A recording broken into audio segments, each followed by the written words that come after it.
Good morning. Class 8-এর জ্যামিতি পোর্শনে অধ্যায় নম্বর 16 এবং 151 পৃষ্ঠা পশ্চিমবঙ্গ মধ্যশিক্ষা পর্ষদ অনুমোদিত যে কোনো সরকারি বইয়ের 151 পৃষ্ঠায় এই প্রশ্নটি আছে। 17 দাগে প্রশ্নটি স্ক্রিনে দেখা যাচ্ছে। ত্রিভুজ XYZ এর কোণ XYZ = 90 ডিগ্রি এবং side XY = half of XZ প্রমাণ করো কোণ YXZ = 60 ডিগ্রি। এই প্রশ্নটির দুটি সমাধানের আগের ভিডিওতে আমি দেখিয়েছিলাম। আজকে অন্য একটি সমাধান দেখাবো। আগের ভিডিওতে যে সমাধান দেখিয়েছিলাম, যে নিয়মে দেখিয়েছিলাম, সেই নিয়মটা ক্লাস 8-এর বইতে নেই, পড়ানো হয় না। কিন্তু ক্লাস 8-এর বইতে যে বিষয়গুলি পড়ানো হয় সেই বিষয়গুলির উপর ভিত্তি করে আজকে এই অঙ্কটি আমরা করব। প্রশ্নটিতে যে সমস্যার কথা বলা আছে সেই সমস্যাটা যদি আমরা ছবি আঁকি তাহলে ছবিটা এরকম হবে। একটি সমকোণী ত্রিভুজ,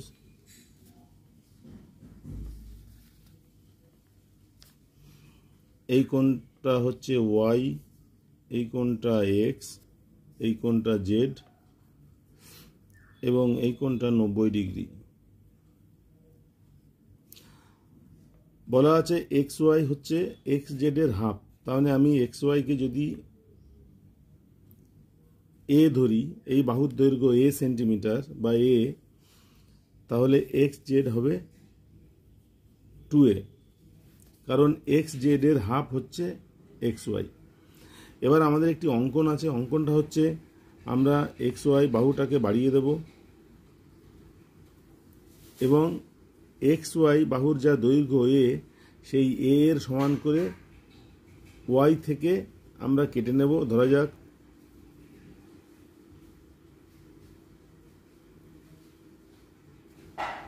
এটাও A, Y থেকে আমরা কেটে নিলাম M পর্যন্ত। হাতে এঁকেছি, লাইনগুলো বেঁকে গেছে, এটুকু অ্যাডজাস্ট করে নিতে হবে।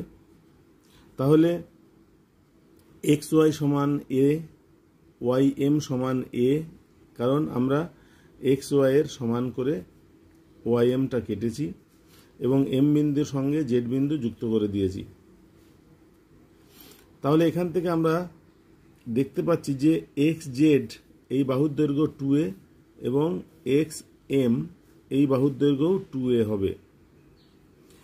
এবার ত্রিভুজ দুটি, একটা হচ্ছে XYZ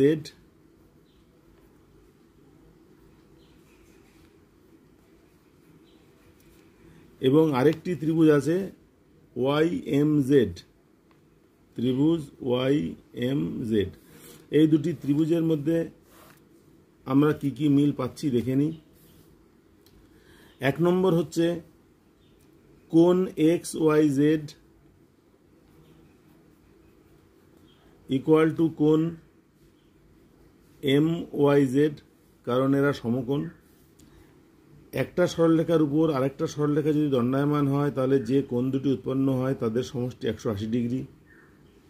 একটি কোণ যদি 90 ডিগ্রি হয় তাহলে অপর কোণও 90 ডিগ্রি হবে। তাহলে আমরা এখান থেকে পাচ্ছি কোণ XYZ সমান কোণ MYZ, কারণ এরা সমকোণ। 2 নম্বর পাচ্ছি XY বাহুর দৈর্ঘ্য সমান YM বাহুর দৈর্ঘ্য। আমরা এইভাবে সমান করে এঁকেছি অঙ্কন অনুসারে। আর 3 নম্বর হচ্ছে দুটি ত্রিভুজের মধ্যে YZ বাহুটি সাধারণ, দুটি ত্রিভুজের মধ্যে আছে YZ সাধারণ বাহু। অতএব ত্রিভুজ দুটি সর্বসম। সর্বসম হওয়ার পরে আমরা বলতে পারি কোণ YXZ সমান কোণ হবে YMZ। আবার যেহেতু ত্রিভুজ দুটি সর্বসম, সুতরাং আমরা এটাও বলতে পারি কোণ XZY সমান কোণ জেড এম, এই দুটি কোণ সমান। সুতরাং এখান থেকে আমরা বলতে পারি এক্স এম জেড একটি সমদ্বিবাহু ত্রিভুজ, যার সমান বাহু দুটি হচ্ছে X M equal to X Z. আমরা জানি যদি কোনো সমদ্বিবাহু ত্রিভুজের তির্যক বাহু দুটি সমান হয় তাহলে ভূমির সঙ্গে যুক্ত যে কোণ দুটি আছে সেই কোণ দুটি সমান। সুতরাং সেই দিক থেকে এক্স এম জেড এবং এক্স জেড এম কোণ দুটি সমান।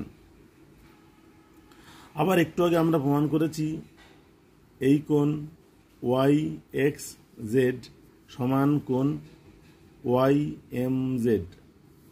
সুতরাং এক্স এম জেড ত্রিভুজের তিনটি কোণই পরস্পর সমান।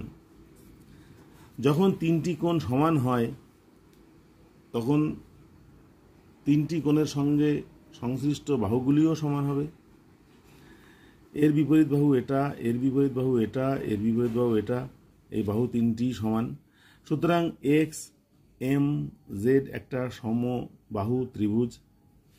সমবাহু ত্রিভুজের যেমন বাহুগুলি সমান হয় তেমনি কোণগুলিও সমান হয় এবং প্রত্যেকটা কোণ হয় 60 ডিগ্রি। তাহলে এই কোণ 60 ডিগ্রি, এই কোণ 60 ডিগ্রি, এই কোণ 60 ডিগ্রি। এই 60 ডিগ্রি কোণকে সমান দুভাগে ভাগ করেছে ওয়াই জেড রেখা। তাহলে প্রত্যেকটা কোণ হবে এখানে 30 ডিগ্রি। এক্স জেড ওয়াই এবং ওয়াই জেড এম প্রত্যেকটা কোণ হবে 30 ডিগ্রি, আর এক্স আর ওয়াই এক্স জেড হবে 60 ডিগ্রি।